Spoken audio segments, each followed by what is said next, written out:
ഈ ഒരു മൂവി കാണാനുള്ള മെയിൻ റീസൺ എന്ന് പറയുന്ന ഒറ്റ പേരാണ് റാൻ കൂഗ്ലർ. ആ ഒരു പേരിനോടുള്ള പ്രതീക്ഷ ഒട്ടും തെറ്റിച്ചിട്ടില്ല. കാരണം വേറെ ലെവലായിട്ടുള്ള ഒരു മൂവിയാണ് സിഗ്നേഴ്സ്. എനിക്ക് ഒരുപാട് ഇഷ്ടപ്പെട്ടു. നല്ലൊരു കിടിലം ഹൊറർ ത്രില്ലർ മൂവിയാണ്. ആ ഒരു മൂവിയുടെ തിയേറ്റർ എക്സ്പീരിയൻസ് ആയാലും സ്റ്റോറി ടെല്ലിംഗ് ആയാലും മൂവിയുടെ പ്രസന്റേഷൻ ആയാലും എല്ലാം അടിപൊളിയായിട്ടാണ് ചെയ്തിരിക്കുന്നത്. ആൻഡ് ഈ ഒരു മൂവിയുടെ കോൺസെപ്റ്റ് എന്ന് പറയുന്നത് വാമ്പേഴ്സ് ആണ്. നമ്മൾ വാമ്പയർ കോൺസെപ്റ്റിൽ വന്നിട്ടുള്ള ഒരുപാട് മൂവീസ് കണ്ടിട്ടുണ്ട്. ആ ഒരു 80s 90s കാലം തൊട്ട് തന്നെ ഒരുപാട് മൂവീസ് കണ്ടിട്ടുണ്ട്. അതിൻ്റെയൊക്കെ ഒരു കോൺസെപ്റ്റ് എന്ന് പറയുന്നത് വാമ്പയർ പെട്ടെന്ന് എവിടെ നിന്നൊക്കെ വരും. സോ വാമ്പയറിനെ കൊല്ലാനുള്ള ടെക്നിക്ക് ഇവരുടെ കയ്യിലുണ്ട്. ഇവർ സർവൈവ് ചെയ്യും, വാമ്പയറിനെ കൊല്ലും, സിനിമ തീരും, അങ്ങനെയാണ്. പക്ഷേ ഈ ഒരു മൂവിയിലോട്ട് വരുമ്പോൾ ഇതിനെ ഡിഫറെന്റ് ആക്കുന്ന, അല്ലെങ്കിൽ ഈ ഒരു മൂവിയുടെ ഏറ്റവും വലിയ ഹൈലൈറ്റ് എന്ന് പറയുന്ന ആ ഒരു വാമ്പയർ എന്ന പ്ലോട്ടിനെ പ്രസന്റ് ചെയ്തിരിക്കുന്നതാണ്. ആ ഒരു വേൾഡ് ബിൽഡും ക്യാരക്ടേഴ്സും ആ ഒരു ക്യാരക്ടേഴ്സിനുള്ള ഇമോഷൻസും അല്ലെങ്കിൽ ആ സ്റ്റോറി ടെല്ലിംഗ് ഓരോ ക്യാരക്ടേഴ്സിന്റെയും അല്ലെങ്കിൽ ഓരോ സീക്വൻസിന്റെ എക്സിക്യൂഷനൊക്കെ തന്നെയാണ്. കാരണം അത്ര കിടലോട്ടാണ് ചെയ്തിരിക്കുന്നത്. ചെയ്യുമ്പോൾ ഇങ്ങനത്തെ ഒരു ലെവൽ സിനിമ ചെയ്യണം. ഒരു മ്യൂസിക്കൽ ഹൊറർ എന്ന് വേണമെങ്കിൽ പറയാം. കാരണം ഒരുപാട് സൗണ്ട് ട്രാക്സ് ഉണ്ട്. സൗണ്ട് ട്രാക്സ് സിനിമയിൽ ബ്ലെൻഡ് ചെയ്ത് പോയിരിക്കുന്ന ഓരോ സീക്വൻസും ഒരു രക്ഷയിലെ ഭയങ്കര ഹോണ്ട് ചെയ്യും. ചില മ്യൂസിക്സ് ഉണ്ട്. അതായത്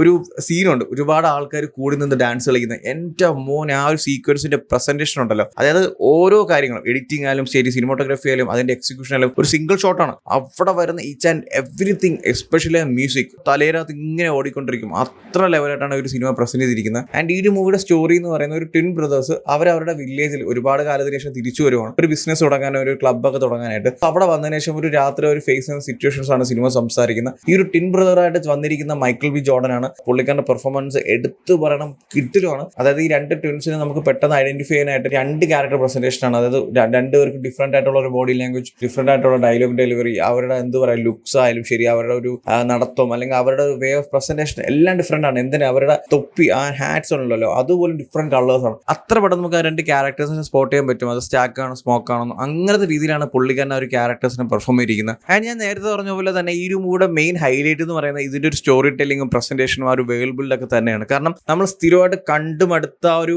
വാമ്പയർ മൂവിന്ന് ഒരുപാട് ഡിഫറെന്റ് ആയിട്ടാണ് ഇതിന്റെ ഒരു സ്റ്റോറി ടെല്ലിങ്ങും ക്യാരക്ടർ പ്രസന്റേഷനും ആ ഒരു വേൾഡ് ബിൽഡൊക്കെ മുന്നോട്ട് കൊണ്ടുവരിക്കുന്നത്. അതായത് മൂവി സ്റ്റാർട്ട് ചെയ്ത ഒരു ഫസ്റ്റ് ഹാഫ് ഒക്കെ ആ ഒരു ക്യാരക്ടേഴ്സ്, അതായത് സിനിമയിൽ നമ്മൾ എൻറ്റയർ മൂവിയിൽ കാണാൻ പോകുന്ന ക്യാരക്ടേഴ്സ്, അവരെ ഭയങ്കര രീതിയിൽ നമുക്ക് ഇമോഷണലി അറ്റാച്ച് കൊണ്ടുവരുന്നുണ്ട്. അവരുടെ സിറ്റുവേഷൻസ് അല്ലെങ്കിൽ സിനിമയിൽ ഓരോ കാര്യങ്ങളും, ഓരോ ഇവന്റ്സ് നടക്കുന്നത്, ആ ഒരു ഇവന്റ്സിലായിട്ടുള്ള കണക്ഷൻസ്, എന്ത് പറയാം, ഒരു ഇമോഷണൽ കണക്ഷൻ എല്ലാ സീക്വൻസിലും കൊണ്ടുവരുന്നുണ്ട്. ചുമ്മാ ഒരു ക്യാരക്ടേഴ്സിനെ കൊണ്ട് പ്ലേസ് ചെയ്ത് അവിടെ വാമ്പയർ ഒന്ന് അറ്റാക്ക് ചെയ്യുന്നത്, അല്ലെങ്കിൽ നമ്മൾ സ്ഥിരമായിട്ട് കാണുന്ന വാമ്പയർസിനെ കൊല്ലുന്ന ടെക്നിക്ക് അത് എടുത്ത് പറഞ്ഞ് അങ്ങനെ കൊണ്ടുവന്നു, അങ്ങനെയല്ല. പ്രോപ്പറായിട്ട് ഓരോ സ്റ്റേജിങ്സും ഭയങ്കര അടിപൊളിയാണ് അവർ ചെയ്തിരിക്കുന്നത്. ഓരോ ക്യാരക്ടേഴ്സിനെ സിനിമയിൽ കൊണ്ടുവരുന്നതും ആ ഒരു ക്യാരക്ടേഴ്സിന് നമുക്ക് ഭയങ്കര ഇമോഷണൽ ഒരു കണക്ഷൻ ഉണ്ടാക്കുന്നതും, അല്ലെങ്കിൽ ആ ഒരു ക്യാരക്ടേഴ്സ് നിൽക്കുന്ന ഒരു വേൾഡ് ഉണ്ടല്ലോ, അതായത് ഈ ട്വിൻ ബ്രദേഴ്സ് ആയിട്ടുള്ള സ്റ്റാക്ക് ആൻഡ് സ്മോക്ക് അവിടെ വരുന്നതും, ആ ഒരു ക്ലബ്ബ് സ്റ്റാർട്ട് ചെയ്ത് അതിനുശേഷം നടക്കുന്ന ഇവന്റ്സ്. സോ ഇങ്ങനത്തെ ഓരോ കാര്യങ്ങളും ആ ഒരു ഇമോഷണൽ വൈസ് നമുക്ക് ഭയങ്കര കണക്ഷൻ ഉണ്ടാക്കി ആ ഒരു വേൾഡ് അത് നമ്മളെ കൊണ്ടുവരുന്നുണ്ട്. എന്നിട്ടാണ് സിനിമ പ്രോപ്പറായിട്ട് സ്റ്റാർട്ട് ചെയ്ത് പോകുന്നത്. അതുകൊണ്ട് തന്നെ ഒരു ഭയങ്കര ഫീലാണ് എൻ്റയർ മൂവി കാണാനായിട്ട്. സിനിമ സ്റ്റാർട്ട് ചെയ്ത ഒരു ഫസ്റ്റ് ഹാഫ് വരെ ഈ ഒരു വേൾഡ് ബിൽഡ് തന്നെയാണ്. അത് ഒരിക്കലും ബോറടിക്കത്തില്ല.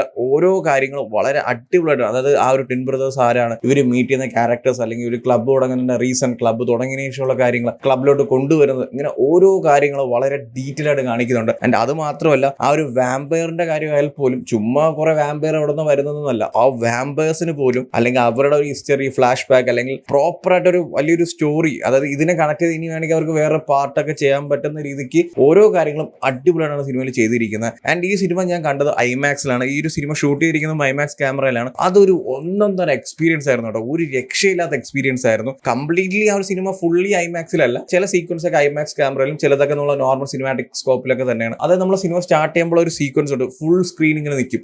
അവിടെ കിട്ടുന്നൊരു ഫീൽ ഉണ്ടല്ലോ ഐമാക്സ് കാണുമ്പോൾ, അതാണ് എൻ്റെ ഏറ്റവും വലിയ ഇഷ്ടപ്പെട്ട കാര്യം. അതൊരു ഫുൾ സ്ക്രീനിൽ ആ ഒരു ബ്ലാക്ക് ഒന്നും ഇല്ലാതെ ഒരു വേറെ ലെവൽ എക്സ്പീരിയൻസ് വിഷ്വൽ വൈസ് നമുക്ക് കിട്ടും. അവിടെ ഇങ്ങനെ സിനിമ സ്റ്റാർട്ട് ചെയ്ത് ഇങ്ങനെ മുന്നോട്ട് പോയി പെട്ടെന്ന് അതിൽ നിന്ന് ഒരു സിനിമാറ്റിക് സ്കോപ്പിലോട്ട്, അത് രണ്ട് ഏരിയാസ് ബ്ലാക്ക് ബാർ ഉണ്ട്, അവിടെ നിന്ന് പിന്നീട് ആ ഒരു ഫുൾ സ്ക്രീനിലോട്ട് പോയി, അതായത് വിഷ്വലി ആ ഒരു സിനിമാറ്റിക് സ്കോപ്പ് ഇങ്ങനെ ചേഞ്ച് ചെയ്ത് കളിക്കുന്നുണ്ട്. അതൊക്കെ വേറെ ലെവലായിട്ട് വന്നിട്ടുണ്ട്. ഈ ഒരു സിനിമ നിങ്ങൾ OTT റിലീസ് ആയിട്ട് മറ്റേ മൊബൈലും ടിവിയിലൊക്കെ ഇരുന്ന് കണ്ടാൽ ഒരിക്കലും ഈ ഒരു എക്സ്പീരിയൻസ് കിട്ടത്തില്ല. കാരണം ഇത് തിയേറ്ററിൽ പോയി പറ്റുന്നത് ഏറ്റവും ബെസ്റ്റ് പ്രൊജക്ഷൻ ഉള്ള ഒരു തിയേറ്ററിൽ കാണുവാണെങ്കിൽ നല്ലൊരു കിട്ടുന്ന സൗണ്ട് ക്വാളിറ്റി ഐമാക്സിൽ തന്നെ കണ്ട അത്രയും അടിപൊളി. കാരണം ആ ലെവലാണ് മൂവി പ്രസന്റ് ചെയ്തിരിക്കുന്നത്. എസ്പെഷ്യലി ഈ സിനിമ ഡിസൈൻ ചെയ്തിരിക്കുന്ന ഒരു മ്യൂസിക്കൽ ഹൊററായിട്ടാണ്. ഓരോ മ്യൂസിക്കും ഓരോ ട്രാക്സും നമ്മുടെ തലയിനകത്ത് ഇങ്ങനെ ഓടിക്കൊണ്ടിരിക്കും. ആ ലെവലാണ് വന്നിരിക്കുന്നത്. ഒരു മ്യൂസിക്കൽ മൂവി എന്ന് പറഞ്ഞിട്ട് ചെയ്യുമ്പോൾ ഇങ്ങനെ ചെയ്യണം. അല്ലാതെ ചില സിനിമ പോലെ സിനിമ സ്റ്റാർട്ട് ചെയ്ത് എൻഡ് വരെ ഒരാവശ്യമില്ലാതെ കുറെ പാട്ട് കയറ്റി കുത്തി കയറ്റുന്നതല്ല. എവിടെയാണ് ആവശ്യം, ഏതാണ് സീക്വൻസ്, ആ ഒരു സീക്വൻസിന് എങ്ങനെയാണ് സോങ് വേണ്ടത്, അല്ലെങ്കിൽ അവിടുത്തെ ഇമോഷൻ എന്താണ്, അല്ലെങ്കിൽ എന്താണ് അവിടെ സിറ്റുവേഷൻ, അത് അറിഞ്ഞിട്ടുള്ള ട്രാക്സും ലിറിക്സും മ്യൂസിക്കും മാൻ അത് കിട്ടിലാണ്. എസ്പെഷ്യലി ഒരു സീക്വൻസ് ഉണ്ട്, ഒരുപാട് പേര് നിന്ന് ഡാൻസ് കളിക്കുന്ന ഒരു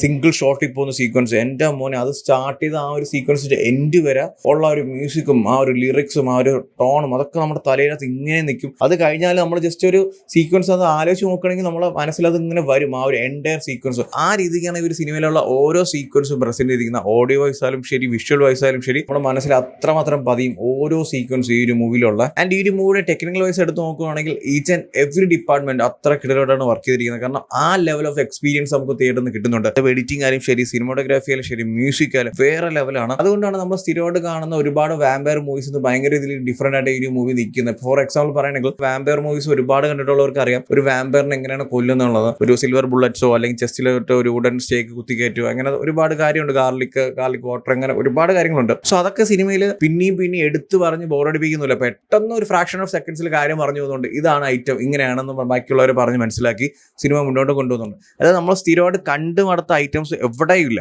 പ്രോപ്പർ ആയിട്ടുള്ള story, screen play, dialogues, character presentation, ആ ഒരു ക്യാരക്ടർ പ്രസന്റേഷനിലുള്ള ഒരു ഇമോഷണൽ കണക്ഷൻ എല്ലാം വളരെ പ്രോപ്പറായിട്ടാണ് സിനിമയിൽ മുന്നോട്ട് കൊണ്ടുപോയിരിക്കുന്നത്. സോ എന്തായാലും എല്ലാവരും സിനിമ കണ്ടു നോക്കണം. പറ്റുവാണെങ്കിൽ തിയേറ്ററിൽ തന്നെ പോയി, അതും one of the best projections ഉള്ള ബെസ്റ്റ് തിയേറ്റേഴ്സ് കാണണം. ഞാൻ ഈ സിനിമ ഐമാക്സിലാണ് കണ്ടത്, അതുകൊണ്ട് എനിക്ക് ഭയങ്കര ഇതിലുള്ള ഒരു എക്സ്പീരിയൻസ് ആയിരുന്നു. എസ്പെഷ്യലി ഒരുപാട് സിംഗിൾ ഷോട്ടിൽ വരുന്ന ഏരിയാസ് ഉണ്ട്, അല്ലെങ്കിൽ ഓരോ സീക്വൻസിന്റെയും ഒരു ഡെപ്ത് ഉണ്ടല്ലോ, അത് ഭയങ്കര ഒരു ഫീലാണ് നമുക്ക് കാണാനായിട്ട്. അതായത് നമുക്ക് ഇങ്ങനെ നമ്മൾ നേരിട്ട്, അതായത് നമ്മൾ സ്ക്രീനിന്റെ അപ്പുറത്താണ് കാണുന്നത്, നമുക്കൊരു ഫീല് കാണത്തില്ല, നമുക്ക് നേരിട്ട് കാണുന്ന പോലെ. അതായത് ഓരോ കാര്യങ്ങളും, ഇപ്പൊ വാമ്പയേഴ്സിന്റെ ഒക്കെ ഒരു ക്ലോസ് അപ്പ് ഷോട്ട് ഉണ്ട്, അവിടെയൊക്കെ അവരുടെ ഫേസും അവരുടെ ടീത്തും അല്ലെങ്കിൽ അവരുടെ കണ്ണും എല്ലാം ഒരു എന്ത് പറയാ ഭയങ്കര ഡെപ്താണ് കാണാനായിട്ട്. അത് ഐമാക്സിൽ കണ്ടുകൊണ്ടാണ് എനിക്ക് അത്ര മാത്രം എക്സ്പീരിയൻസ് കിട്ടിയത്. ഒരിക്കലും ഇതൊരു നോർമൽ തിയേറ്ററിൽ കണ്ടാൽ എനിക്ക് ചിലപ്പോൾ അത്ര ഒരു വിഷ്വൽ എക്സ്പീരിയൻസ് കിട്ടത്തില്ല. നമ്മൾ സ്ഥിരമായിട്ട് കാണുന്ന ഒരു വാമ്പയർ മൂവിയല്ല. സിനിമ സ്റ്റാർട്ട് ചെയ്ത് 10-20 മിനിറ്റ് കഴിയുമ്പോൾ വാമ്പയർസ് വരുന്നു, വാമ്പയറിനെ കൊല്ലുന്നു, സിനിമ തീരുന്നു. ഒരു വലിയൊരു സിനിമയാണ്, ഒരു 2-2.5 മണിക്കൂർ റൺ ടൈമുള്ള ഒരു മൂവിയാണ്. ആ ഒരു സിനിമ സ്റ്റാർട്ട് ചെയ്ത് വേൾഡൊക്കെ ക്രിയേറ്റ് ചെയ്ത് അതിൻ്റെ അകത്തുള്ള ക്യാരക്ടേഴ്സും ഇവന്റ്സും സിറ്റുവേഷൻസും ആ ഒരു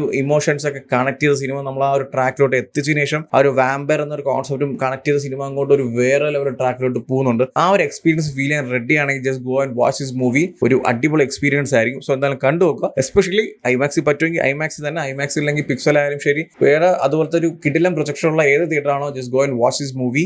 അടിപൊളി എക്സ്പീരിയൻസ് ആയിരിക്കും. സോ എന്തായാലും കണ്ടു നോക്കുക. ഓൾറെഡി ഈ ഒരു മൂവി കണ്ടവരാണെങ്കിൽ നിങ്ങളുടെ ഒപ്പീനിയൻസ് എന്താ വെച്ചാൽ കമന്റ് ചെയ്യൂ. വീഡിയോ ഇഷ്ടപ്പെട്ടോ ലൈക്ക് ചെയ്യൂ, ഷെയർ ചെയ്യൂ. ഇതുപോലത്തെ കൂടുതൽ വീഡിയോസിനെ ചാനൽ സബ്സ്ക്രൈബ് ചെയ്യൂ. Thank you so much.